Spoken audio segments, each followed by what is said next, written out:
You only get one chance to save the galaxy twice. Yo, dudes, the Empire's pretty chill. Maybe you could, join it or something.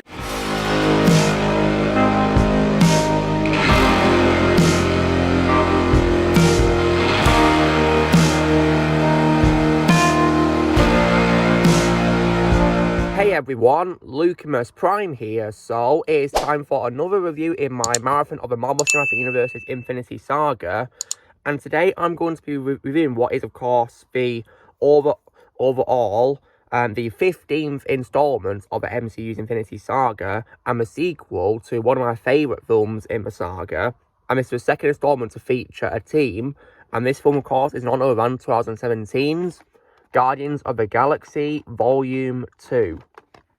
So, how was this movie made? So, the film was officially announced at the 2014 San Diego Comic-Con International before the theatrical release of the first movie, and the title also revealed a year later in June 2015. Filming began in February 2016 at Pinewood Atlanta Studios in Fayette County, Georgia, with many crew changes from the first film due to other commitments. Filming concluded in June 2016. And also as well, guys, is in terms of the MCU's timeline, this film actually takes place shortly after the events of the first movie's events. So technically this happens earlier than other MCU films which came after the first movie.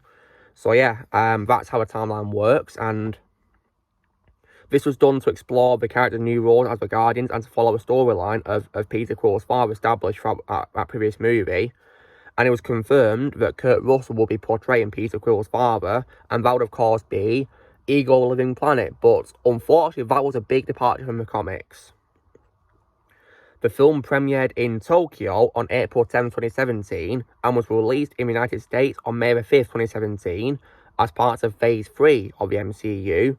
It grossed more than $863 million worldwide, making it the 8th highest grossing film in 2017, while also outgrossing its predecessor. The film received praise for its visuals, direction, soundtrack, action sequences, humour and performances, though some critics deemed it inferior to the original, which I would agree with. It even received a nomination for Best Visual Effects at the 90th Academy Awards. When it comes to my reaction to this film, guys, so as you guys may know, I was really busy in this time period doing exams for school, and I didn't have much time to watch movies, but when this film came out, I was able to find some time, where I was free to watch something. And obviously, when it comes to revising for exams, it is important to take a break. So I took a break by watching this film at the cinema. So I watched this film at the cinema one weekend, and I gotta say that I really enjoyed it. I thought it was a really good movie. Now, was it as good as or better than the first movie? Well, not in my opinion. I still think the first movie is better, but this film, in my opinion, is a good sequel. And you know how I've been saying that 2017 was a year from hell for movies because we got lots of awful movies in 2017. This film is thankfully an exception because I thought it was good, and there are some good films that came out in that year as well. So what is this movie about? So in this movie then, a bit of a synopsis for you is that after saving Xandar from Ronan the Accuser's wrath, the Guardians are now recognised as heroes. Now the team must help their leader Star-Lord uncover the truth behind his true heritage. Along the way, old foes turn to allies and betrayal is blooming, and the Guardians find they are up against a devastating new menace who is out to rule the galaxy. So, when it comes to what I think is good about the film, so the film once again has a great cast assembled, and they all give great performances in this movie. And when it comes to my enjoyment of this movie, while I did of course lose respect for James Gunn last year, it doesn't stop me enjoying this film, though. I still enjoy this film the same way I did when I first saw it to this day.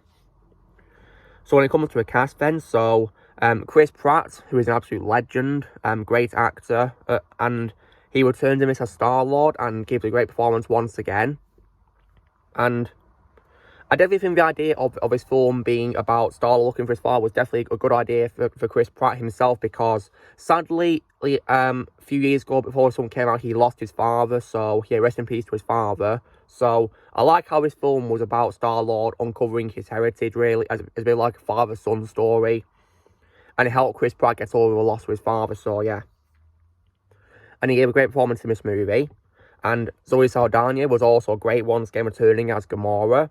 And so is Dave Bautista as Drax as well. And also Vin Diesel as Groot, who is now called a baby in this movie. Yeah, baby Groot is absolutely adorable.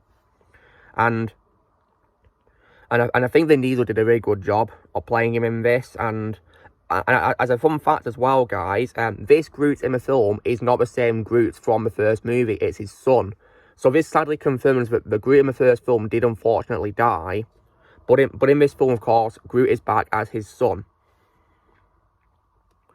So, and Vin Diesel was still great as him though. Oh, and compared to the first film where he dubbed in the lines for 6 languages for a movie, in this sequel, however, he dubbed it in for 16 languages, which is pretty cool. So I like how he was very committed to redubbing the lines in lots more languages this time. That was pretty cool. And Bradley Cooper as a voice of Rocket was also once again great, but always will be my favourite voice role of his, and my favourite role of his of all time. I think he once again was great in this, and was really funny as well. And Rocket always will be my favourite member of the Guardians, and Bradley Cooper was great as him in this. Also returning as well is Karen Gillan as Nebula, and she was great as her once again, and I like how she got a bigger role in this, and she also got to team up as well with a Guardian, despite of course having a hasty and not such a good friendship at the start of the film. I like how of course when they realise that Ego's evil, she teams up with them. And also returning as well is probably who is in my opinion the best part of this film, and that for me is Michael Rooker as Yondu, who of course is the Ravager, who took in Peter Quill as a father figure to him. And Michael Rooker was definitely really great as Yondu. I definitely really loved him in this, and I could probably say this film could probably be Yondu's movie, because Yondu was great in this, and I like we got a much bigger role than the first movie, and he was great in this. And Yondu will always be my favourite role of Michael Rooker, and he made him very entertaining in this, really entertaining, so much fun to watch. And I think my favourite scene in the film is probably the scene where Yondu, Rocket and Groot and Kraglin escape from Taser Ace's ship using Yondu's red arrow. And I definitely love the song they used in that scene as well, which was definitely really great. And because this one has lots of great songs in this, and that one's definitely no exception. And also turning as well is also Sean Gunn as Kraglin, and Sean Gunn is still great as Kraglin to this day, and returned in this sequel and was great. And when it comes to new characters, I also as well, I'll definitely love the addition of Pom Klementieff as Mantis. That's always my favourite role of hers, and she was great in this. And I think that Pom played her really well in this movie. And although I do feel that she was changed a lot from the comics, which I personally didn't really like the changing of, that really didn't work for me. But I still think Pom Klementieff was great as with what she was given. And also appearing as well is Sylvester Stallone, one of my favourite actors as well, as Starkar Orgod, who is the high-ranking Ravager in this. And while he only had a couple of scenes in this film, I think he was great what he was given in this, and he had a great performance. I mean, my favourite roles of Sly will always be characters like Rocky Balboa and John Rambo, and also Dwight from Tulsa King, which I watched recently. Great show. And in this, he was great as Starkar Orgod. But it's a shame he only appeared in a couple of scenes. I would have loved to see more of Starkar. And now, of course, on to as well the movie's main villain, which is Ego. And he's played by Kurt Russell, the Ancient Celestial, who's a living planet. Now, what I will say is that Kurt Russell gave a great performance in this movie as Ego, but I personally do also feel that he was also a bit unfaithful to the comics, because in the comics, of course, he's not Star-Lord's father, is he? So I kind of feel it was a bit unfaithful, but for what it's worth, Kurt Russell gave a great performance in this. And my favourite role of his will always be R.J. McCready in The Thing by John Carpenter, but in this, he was great as Ego with the direction he was given, in my opinion. And also as well, when it comes to as well smaller parts in this film, we also got the introduction as well of a new antagonist called Aisha, played by Elizabeth Debicki. She was good in this as well, with the scene she had. And we also got a pretty funny villain called Taserface. I can't believe that's his actual name. I mean, even Rocket found that hilarious. Played by Chris Sullivan. He was also really good too. Pretty funny as well, I might add. We even got a cameo appearance as well by Laura Haddock, reprising a role from the first movie as Meredith Quill, who is Star-Lord's mother. That was nice to see that. And And also, as well, when it comes as well to other cameos in this, we also as well got a cameo appearance by the legendary Stan Lee, may he rest in peace, where he appears as an informant to Watchers, and he talks about previous adventures, and he mentions, of course, his cameo appearance as a FedEx delivery man in Captain America Civil War. But the problem is, though, is that, you know, is that while that film was released before this movie, it doesn't take place in a timeline before this movie, because this film takes place directly after the events of the first movie. So the events of Civil War haven't happened yet, so that's probably a bit of like an oversight there. But it confirms that Stan Lee plays a character who's all over the MCU, of course, watching over things really in many cameos. So yeah, Stan Lee's a legend. Rest in peace, Stan. Thank you so much for all the creations you made for Marvel with everyone, and thank you so much, Stan, for inspiring billions of people around the world. Rest in peace. And we even got a pretty funny cameo appearance as well of David Hasselhoff making an appearance as himself, because Star-Lord mentions that he's a fan of the Knight Rider series and he admires David Hasselhoff and wishes he was his father. And then we see Ego shape-shifting into David himself, dressing up as Michael Knight, wearing the same jacket and all that, which was pretty cool. And also as well, when it comes to other cameos, we even as well got appearances by other members of the Ravagers from the comics of the original version of Guardians of the Galaxy. So we got to see Michael Rosenbaum as a character called Martinex, and also Ving Rhames as Charlie 27, and also Michelle Yeoh as Alita Allgod. And it was pretty cool to see those appearing, and they're all great actors as well, guys. And aside from a great cast in this as well, the film also has great things too, such as the visuals were absolutely beautiful for the 2017 movie. And I think as well the CGI in this can definitely put recent CGI to shame, in my opinion, because, for example, the film begins with a flashback showing young Ego and Meredith, and they de-aged Kurt Russell for that. And I gotta say that the CGI for him was absolutely spot on, in my opinion. Like, you'd think it was a deleted scene from a movie where Kurt Russell was younger. It was very impressive. It was very impressive what they did with the de-aging in this. And it definitely puts de-aging in recent things to absolute shame, doesn't it? Because how good it was back then. And also as well, the CGI as well as the visuals is also fantastic as well, in my opinion, and very visually stunning. And I think the world building is also really good too, because we're getting introduced to more members of the Ravagers and also Ego himself as well. I think the design for his planet was really good, and I think the twist of him being revealed to be evil was also great too. Especially as well the scene where he reveals that he was the one who killed Meredith by putting the tumour in her brain. And I think Chris Pratt's acting in that scene when he attacks Ego and shoots him was great acting from him right there. You can feel his rage when he finds out that his own father killed his mother. And also as well, the action is also great too. We get lots of pretty fun moments. I mean, the film starts, of course, with the team, of course, fighting, which was pretty cool. And we even got as well Groot dancing to Blue Sky Moon. Great song. And this film has lots of great songs to listen to as well in this. Lots of iconic tracks played in this, and just like the first movie did. And I think Tyler Bates also gave a great soundtrack as well in this movie, which was great to listen to. And I think one scene that I think was handled perfectly, in my opinion, was probably Yondu's sacrifice, because after Ego is destroyed, when his brain gets destroyed and he disintegrates and his planet begins to collapse, Yondu rescues Star-Lord and is able to fly him up to a surface. And we get a great quote from Yondu where he says, he may have been your father, boy, but he weren't your daddy. I just love that quote so much.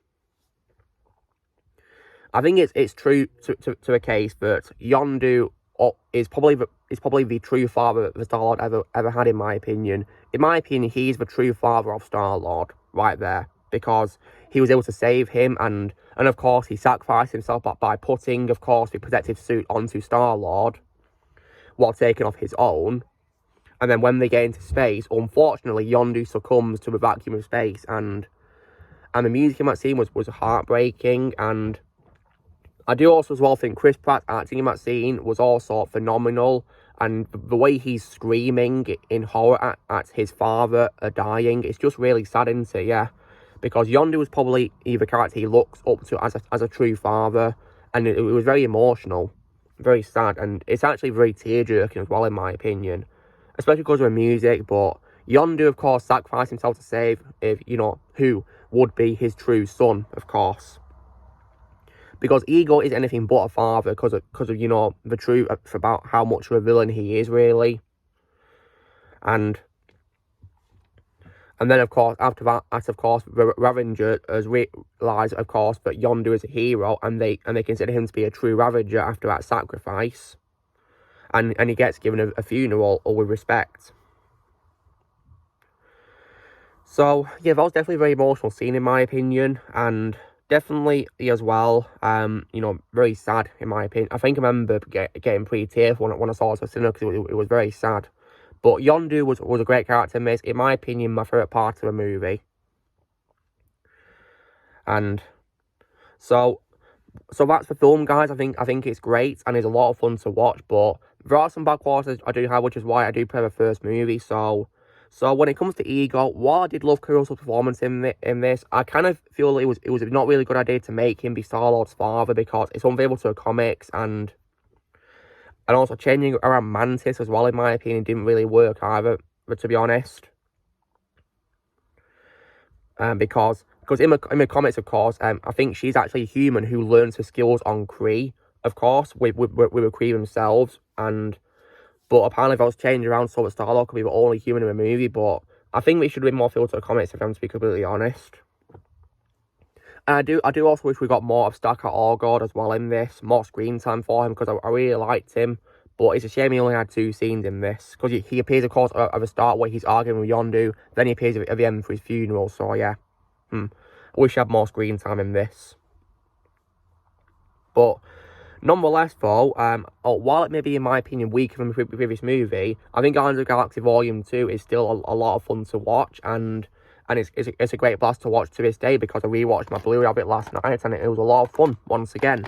And I'm sure I'll rewatch again in the future when I do my marathon of the Infinity Saga, because that's the only thing I watch nowadays when it comes to MCU. I'll only watch that, really, to be completely honest.